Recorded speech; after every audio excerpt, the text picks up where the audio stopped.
Welcome back from the break. Tom Butler talking about the postures that we all tend to assume when we're doing, in fact, most of the time assume the wrong posture and the wrong position. So what Tom is trying to do here, not only show us how to, and we talked about, sitting back further in chair, Tom, scooting up close to your work, bring what you're looking at and working at with the computer screen up.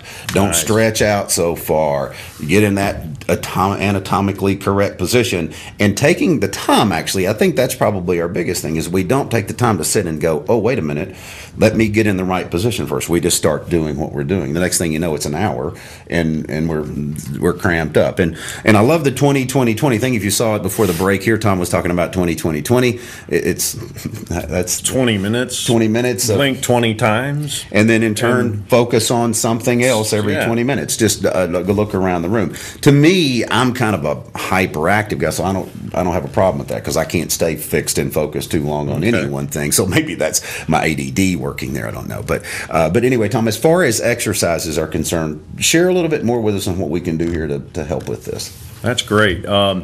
Listen, guys, let's start off with the people that you've already been doing it wrong for 10 years or whatever, and you'll know who you are. And if you don't know, have your husband or wife look at you, and I'll tell you how you'll know. So turn to the side. Todd's fine, but you'll get a big hump right here. Okay? I'm sorry if you're over 70, I can make you feel better, but I can't fix it. Can't get rid of the hump, can you? But now if you're in your 50s and below, here's some things you can all do, and you don't have to love chiropractors. You can just do this to yourself. So the thing is, once you get this hump here, let's call it a hump, I'm sorry. Yeah, but that's what it is. Hump, whatever. Yeah. Then, distortion. like we talked about, Todd, your chin will you'll be sort of out. Yes, because of that. Because of that. Right. And they'll say, well, I don't hurt, and then the next thing they say, I can turn my head. So anyway. Like an ape can, basically. Yeah. So let's go back to our 20-20-20. So while we're doing this, so you can get it all done at the same time, you can do a couple exercises, and you'll help kind of correct that. So wouldn't that be nice? And so instead of here, bring your head back. That's one of the exercises. You just pull it back 10 times. Interesting. So you pull the chin back.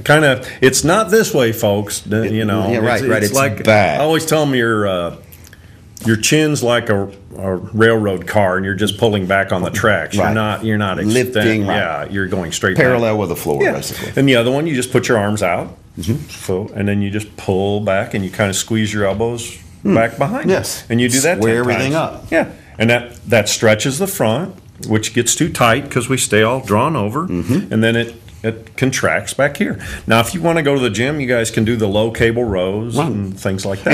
In which to me, I just thought, well, and another thing to do through all this to help with overall posture, strengthen the muscle around it. For sure. Strengthen that muscle so the muscle is more rigid. But the one thing I find, Tom, and I know you find this as well, it's the basis of your business. If you're out in your bone structure, as far as your spinal column, then the muscles take over to try to compensate. And that's why you got somebody who's got stiffness here and here, because they're this way and the body's trying. So you bring that back into line, takes the pressure off the muscle, allows that muscle to relax, and allows the spinal column to hold the weight like it's supposed to, as opposed to being distorted.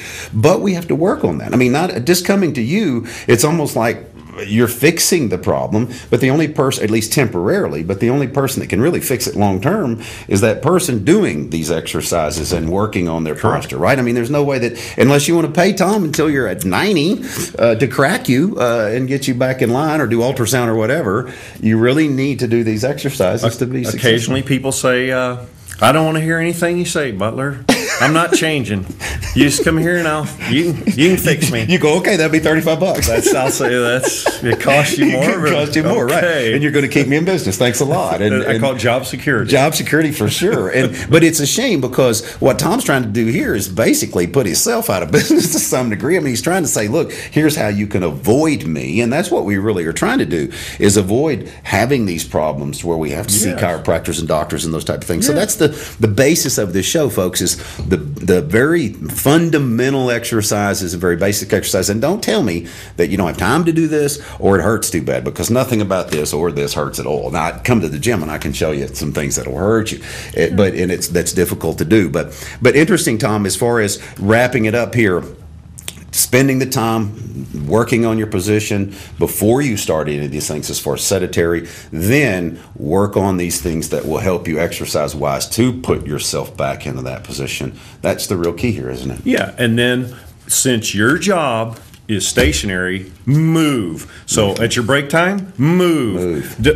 You're great at a computer, but when you get home, you don't get to do the computer. You get to go move. Right. So you can ride a bike, you can swim, Stretch, you can walk, you can all of yoga, whatever it may any be. kind of balancing techniques, anything that's fun. Go dancing, go have a garden. I really don't care. But if your job was really strenuous, you want to go home and rest. But if your job, I'm sorry, folks, you're tired when you get home from sitting all day. Mental. Get up and go. Yeah, and it's a mental stress more than it is anything else. So, well, that's what we try to do here, folks, is to de-stress you, entertain you a little bit, make you laugh.